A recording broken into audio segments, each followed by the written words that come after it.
त्यानंतर आणखी एक मोठी बातमी, उत्तर भारतीयांच्या पोस्टरला संदीप देशपांडेंनी उत्तर दिलंय।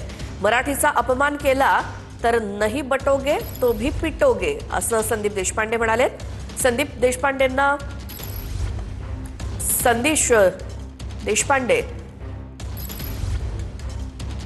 देशपांडे यांनी उत्तर भारतीय विकास सेनेच्या सुनील शुक्ला यांना उत्तर दिलंय।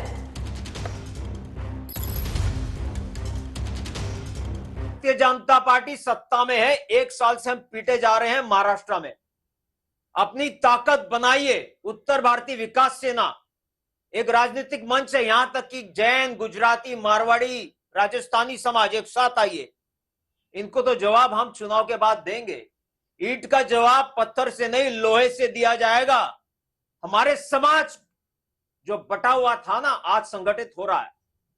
राज ठाकरे पर केस लगा है, 16 जनवरी को आ जाना, हाजिरी देना वहां पर। अशा पद्धतीने उत्तर भारतीय विरुद्ध मराठी वाद हा या निमित्तानं दिसून येतोय, तो कितपत अनुकूल नाही। हा काय उत्तर भारतीय विरुद्ध मराठी वाद नाही। काही जे भारतीय जनता पक्षाच्या एआय ने जनरेट केलेली माकडं आहेत, त्या माकडांच्या एआय जनरेटेड माकडांचे हे प्रताप आहेत। तुम्ही ज्यांचा उल्लेख करताय ते असं म्हणतायत की ईट का जवाब पत्थर से नहीं लोहे से हम देंगे।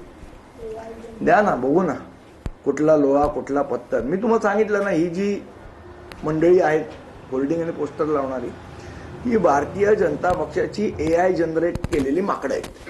या निमित्तानं निवडणुकीच्या पार्श्वभूमीवर वातावरण तापवण्याचा प्रयत्न होतोय का? कारण जर लोहे से जवाब देगी याचा अर्थ नाही, मुळात असं आहे की याचा विषय आला कुठे, जाणीवपूर्वक भारतीय जनता पक्षाला या पद्धतीचं नॅरेटिव्ह तयार करायचं आहे आणि उत्तर भारतीय मतं गोळा करायचे आहेत, त्याच्यासाठी चाललेले हे खेळ आहेत।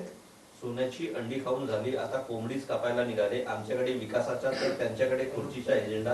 ही युती मराठी माणसाची नव्हे तर स्वतःचे अस्तित्व टिकवण्यासाठी उपमुख्यमंत्री एकनाथ शिंदे बनतायत। मग मला एक सांगा की त्यांनी जी भारतीय जनता पक्षाबरोबर युती केली ती कशासाठी केली? सत्तेसाठीच केली ना, खुर्ची उभवायलाच केली ना। मुख्यमंत्री पद मिळालं नसतं तर युती केली असती का एकनाथ शिंदेनी? दुसऱ्याकडे जेव्हा एक बोट दाखवत आहे तेव्हा 4 बोट त्यांच्याकडे आहेत, हे त्यांनी लक्षात ठेवलं पाहिजे।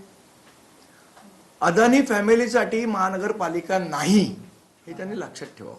त्यांनी असंही म्हटलंय की आमची डेव्हलपमेंटची युती आहे आणि त्यांची सेटलमेंटची युती आहे, असं कसली डेव्हलपमेंट केली?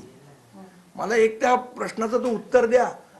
2 पूल आणि 1 रस्ता म्हणजे डेव्हलपमेंट होत नाही। इथे राहणाऱ्या मुंबईकरांचा हॅपीनेस इंडेक्स किती आहे?